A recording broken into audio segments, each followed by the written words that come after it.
नमस्कार।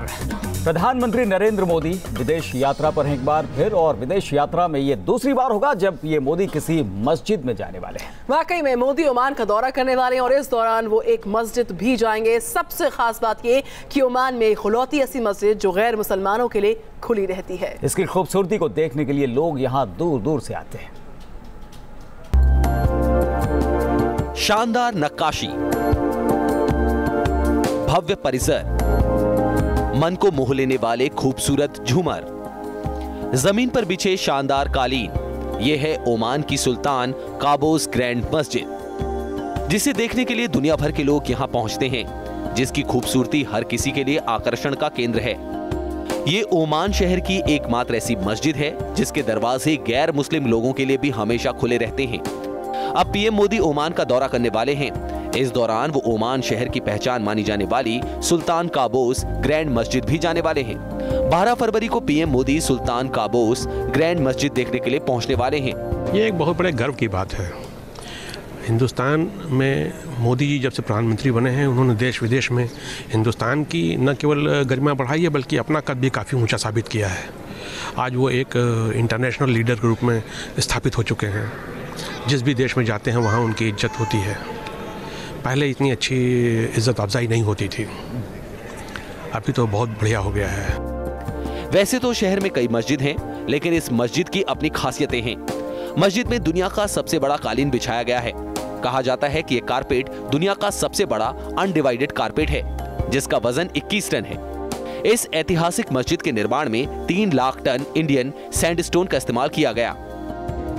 जो एक बहुत खूबसूरत वहाँ पे बहुत बड़ी मॉस्क है, आप बड़ी आसानी से उसको गूगल करके पता लगा सकते हैं। सुल्तान काबूस की मॉस्क है और कहते हैं कि वहाँ पर एक टाइम पर सबसे लंबा दुनिया का कारपेट वहाँ पर अनडिवाइडेड कारपेट वहाँ लगा हुआ है। तो उस मॉस्क में जाएंगे, वहाँ पर देखेंगे मॉस्क को। मस्जिद में दुनिया का सबसे बड़ा झूमर भी शोभा बढ़ा रहा है। झूमर पुरुषों के प्रार्थना कक्ष के केंद्र में स्थित है।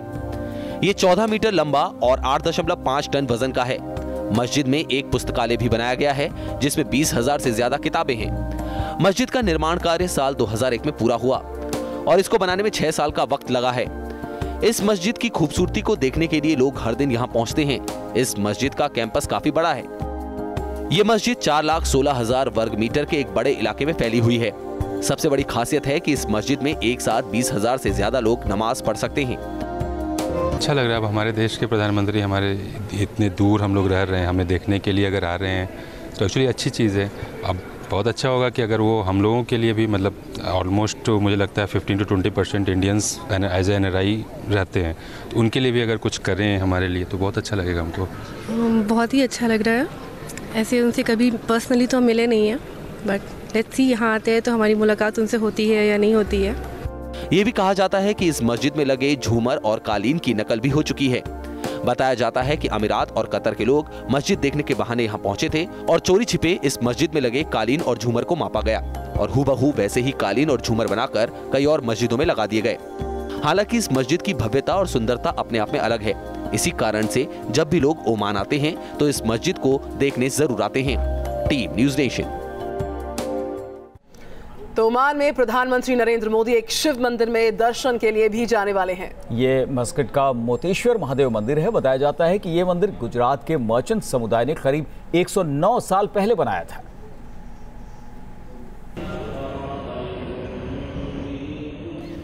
जब पहली बार विदेश दौरे में मस्जिद देखने पहुंचे पीएम मोदी, 2.5 साल पहले अबू धाबी की मस्जिद में पीएम मोदी का दौरा। अबू धाबी की शानदार मस्जिद देखने पहुंचे थे मोदी। ये तस्वीर उस वक्त की है जब पीएम मोदी पहली बार यूएई के दौरे पर अबू धाबी पहुंचे थे। 16 अगस्त 2015 को प्रधानमंत्री नरेंद्र मोदी अबू धाबी की शेख जायद मस्जिद देखने गए थे। ये तस्वीरें पूरी दुनिया ने देखी थी। वैसे तो पीएम मोदी कई देशों की यात्रा कर चुके हैं, लेकिन विदेश दौरे में पहली बार किसी मस्जिद को देखने के लिए वो पहुंचे थे। अबू धाबी में वैसे तो कई मस्जिद हैं, लेकिन शेख जायद मस्जिद को दुनिया की तीसरी सबसे बड़ी मस्जिद माना जाता है। सबसे खास बात है कि ये मस्जिद 12 एकड़ ज़मीन पर बनी है, जिसमें एक साथ 40,000 लोग नमाज पढ़ सकते हैं।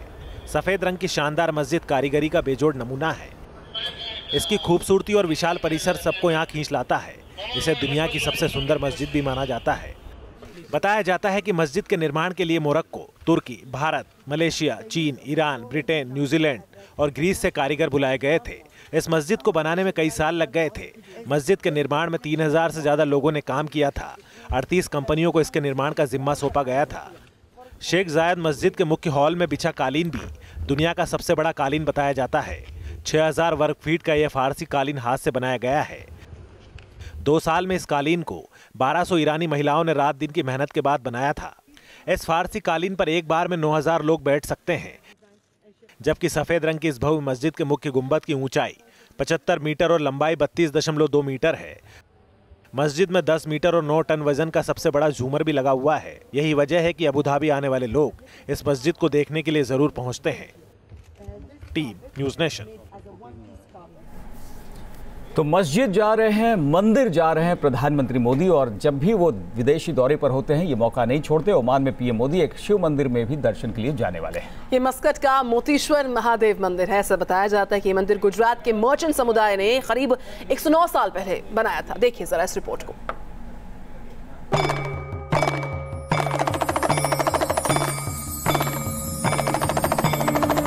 ओमान की धरती पर बम बम भोले।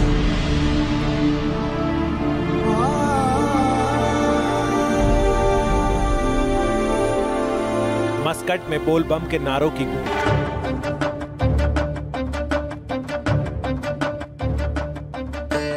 यह है मस्कट का प्रसिद्ध शिव मंदिर, जहां हर दिन भक्तों का तांता लगा रहता है। ओमान में रहने वाले लोग यहां भगवान भोलेनाथ के दर्शन के लिए पहुंचते हैं। यह मंदिर मस्कट के सुल्तान के महल से बहुत ज्यादा दूर नहीं है। बताया जाता है कि यह मंदिर एयरपोर्ट से 35 किलोमीटर दूर है। इस मंदिर में खास तौर पर भगवान शिव की मूर्ति स्थापित है। मंदिर परिसर में आदि मोतीश्वर महादेव मंदिर, श्री मोतीश्वर महादेव मंदिर, श्री हनुमान जी मंदिर है। ये मंदिर सुबह 5:30 बजे से 11:30 बजे और शाम को 5 बजे से रात 10 बजे तक खुला रहता है। इस मंदिर में रोजाना भक्त दर्शन के लिए पहुंचते हैं, लेकिन वीकेंड्स में यहाँ 1500 से 4000 भक्त आते हैं।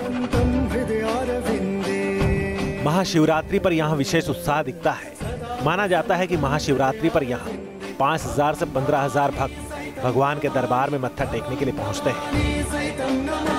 ये मंदिर 109 साल पहले बनाया गया था। बताया जाता है कि गुजरात के मर्चेंट समुदाय ने इस मंदिर को बनवाया था और बाद में मंदिर में कई बार पुनर्निर्माण भी किया गया। मस्कट में हिंदू मंदिरों का प्रबंधन व्यापारी समुदाय का संगठन करता है। ये लोग कई वर्षों से ओमान में ही बसे हुए हैं।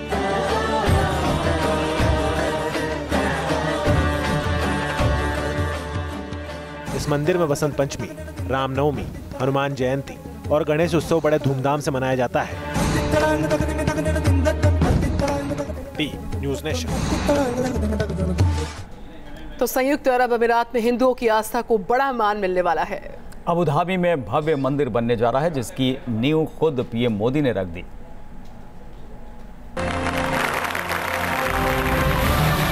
पीएम मोदी ने दुबई और अबू धाबी के रेगिस्तान में जैसे ही स्वामीनारायण मंदिर का शिलान्यास किया, अरब की दुनिया में एक नए इतिहास का आगाज हो गया।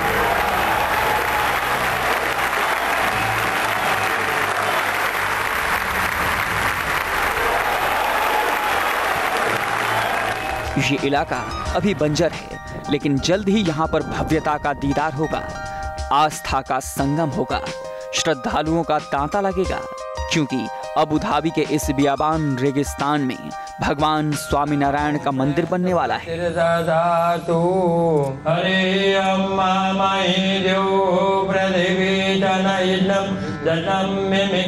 जहाँ पर आस्था के साथ साथ हिंदुस्तानी संस्कृति की झलक दिखाई देगी। सनातन धर्म का संदेश होगा और शांति का पाठ होगा। तो मुझे विश्वास है कि स्थापत्य की दृष्टि से, आधुनिक टेक्नोलॉजी की दृष्टि से, मैसेजिंग की दृष्टि से ये मंदिर अपने आप में एक अनोखा तो होगा ही होगा, लेकिन विश्व समुदाय को वसुधैव कुटुंबकम जिस मंत्र को हम जिए हैं, उस मंत्र का अनुभव कराने का भी अवसर प्राप्त होगा। अरब की धरती पर हिंदुओं की आस्था को प्रकट करने वाला एक प्रमुख मंदिर बनने जा रहा है। ये मंदिर अबू धाबी और दुबई के बीच अबू मुरेखा में बनाया जाएगा। ये अबू धाबी का पहला हिंदू मंदिर है जिसका नक्शा दिल्ली के अक्षरधाम मंदिर जैसा होगा। इस मंदिर का काम 2020 तक मुकम्मल कर लिया जाएगा। अभी तक यूएई में सिर्फ एक ही हिंदू मंदिर है जो कि दुबई में मौजूद है।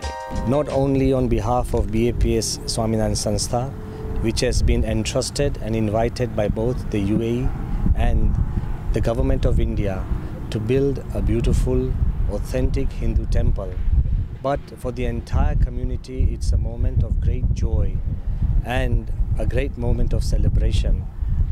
The fact is that the temple will not just cater to sustain the values that Hindu Dharma teaches, but it will also encourage and sustain all the human values of love, harmony, peace and coexistence. ये PM Modi की कोशिश का ही नतीजा है कि Abu Dhabi में इतना भव्य मंदिर बनेगा। जब मैं पिछली बार आया तब अबू धाबी में मंदिर बनाने की बात को आगे बढ़ाया। मैं हिज हाइनेस क्राउन प्रिंस का सभी 125 करोड़ हिंदुस्तानियों की तरफ से हृदय से आभार व्यक्त करना चाहता हूं। अबू धाबी में बनने वाले स्वामीनारायण मंदिर की भव्यता का खास ख्याल रखा जा रहा है। अबू धाबी में बनने वाला मंदिर दिल्ली के अक्षरधाम मंदिर की तर्ज पर ही होगा। मंदिर में लगने वाले पत्थरों की नक्काशी का काम भारत में होगा। पत्थरों को तराशने के बाद अबू धाबी पहुंचाया जाएगा। मंदिर में विजिटर सेंटर, प्रार्थना हॉल होगा। साथ ही प्रदर्शनी के लिए भी सेंटर बनाया जाएगा।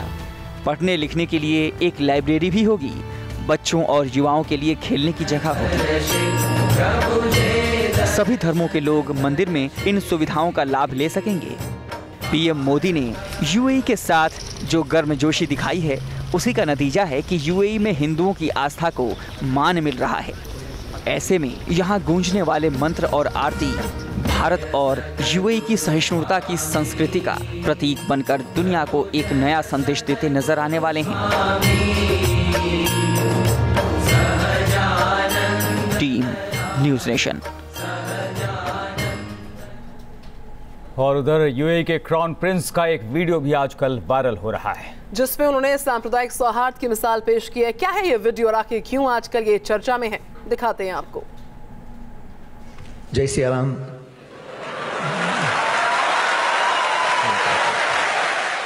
पीएम मोदी के यूएई दौरे के वक्त क्राउन प्रिंस का ये वीडियो आजकल खूब वायरल हो रहा है। जय सिया राम।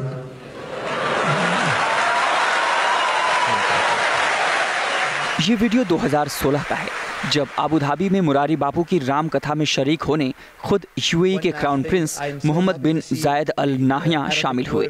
उन्हें मंच पर बुलाया जाता है। like to invite Sheikh Sultan for a few words, please.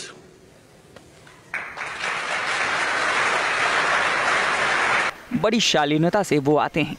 जय सिया राम। और आते ही जय सिया राम कहकर सबका अभिनंदन करते हैं, जिसके बाद तालियों की गड़गड़ाहट से पूरा सभागार गूंज उठता है। क्राउन प्रिंस ने जब मैं पिछली बार आया तब अबू धाबी में मंदिर बनाने की बात को आगे बढ़ाया। मैं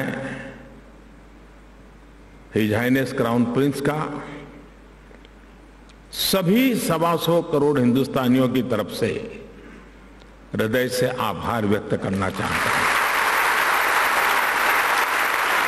खाड़ी देशों में नाहयान एक ऐसे प्रिंस हैं जिनके लगभग हर देश से बेहतर संबंध हैं। प्रिंस का भारत के प्रति रवैया भी हमेशा अच्छा रहा है, जिसके चलते पिछले साल यानी 2017 में उन्हें गणतंत्र दिवस पर चीफ गेस्ट भी बनाया गया था। मोदी के प्रधानमंत्री बनने के बाद यूएई की उनकी ये दूसरी यात्रा है और जिस तरीके से दोनों देशों के बीच संबंध प्रगाढ़ हुए हैं वो एक बेहतर कल की ओर इशारा करता है। दोनों देशों के बीच हुए ताज़ा समझौते इसकी बानगी हैं। Team news nation.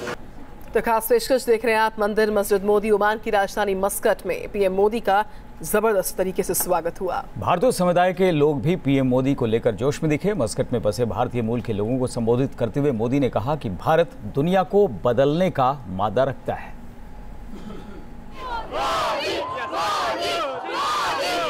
प्रधानमंत्री नरेंद्र मोदी के लिए ओमान में रह रहे भारतीय क्रेजी नजर आए। चारों तरफ लहराता तिरंगा और मोदी मोदी का नारा लगाते लोगों को देखकर ऐसा लगा मानो मस्कट में छोटा हिंदुस्तान बसा हो। यहाँ सभी मोदी के रंग में रंगे नजर आए। इसके बाद मोदी मस्कट के स्टेडियम में भारतीय मूल के लोगों को संबोधित करने पहुंचे तो पूरा स्टेडियम तालियों की गड़गड़ाहट और मोदी मोदी के नारे से गूंज उठा। उन्होंने स्टेडियम के रॉयल बॉक्स से स्पीच दिया। अपने भाषण की शुरुआत उन्होंने तीन भाषाओं में लोगों के अभिवादन के साथ किया। उसके बाद मस्कट के स्टेडियम में भारत माता की जय और वंदे मातरम की गूंज भी सुनाई दी। वंदे वंदे वंदे। मोदी ने अपने भाषण से लोगों का दिल जीत लिया। उन्होंने ओमान में बसे भारतीय समुदाय के लोगों की तारीफ में कसीदे पढ़े और कहा कि भारतीय दूध में शक्कर की तरह है। जैसे दूध में शक्कर मिले उसमें मिल जाते हैं ना, और दूध मीठा कर भी देते हैं। ये हमारे संस्कार है, ये हमारा स्वभाव है और ये हमें विरासत में मिला है, क्योंकि हम वसुधैव कुटुंबकम यानी पूरे विश्व को एक परिवार मान करके चलने वाले लोग हैं। इस मौके पर प्रधानमंत्री दुनिया में भारत की बढ़ती अहमियत का जिक्र करना भी नहीं भूले। दुनिया का नक्शा भले बदल गया हो, बड़े बड़े देश खत्म हो गए हो, लेकिन भारत आज भी पूरी बुलंदी के साथ तेज गति से आगे बढ़ रहा है। चलते चलते मोदी ने दावा किया कि देश में बदलाव नजर आ रहा है और अब इसी बदलाव का असर भी दिखेगा। सरकार तो वही है, लोग वही है, वही ब्यूरोक्रेसी है, वही साधन है, वही संसाधन है, वही फाइल है, वही बाबू है, सब कुछ वही है, लेकिन नतीजे कुछ और आ रहे हैं।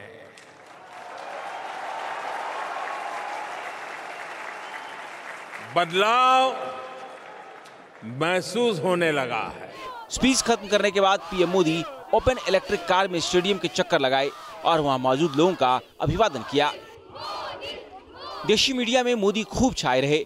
विदेशी पत्रकार भी मोदी से जुड़ी खबरों को ज्यादा से ज्यादा कवर करने के लिए आतुर दिखे। Team news nation. तो मस्कट में मोदी का मेगा शो। इस पेशकश में फिलहाल इतना ही। आप बने रहिए न्यूज़ नेशन के साथ।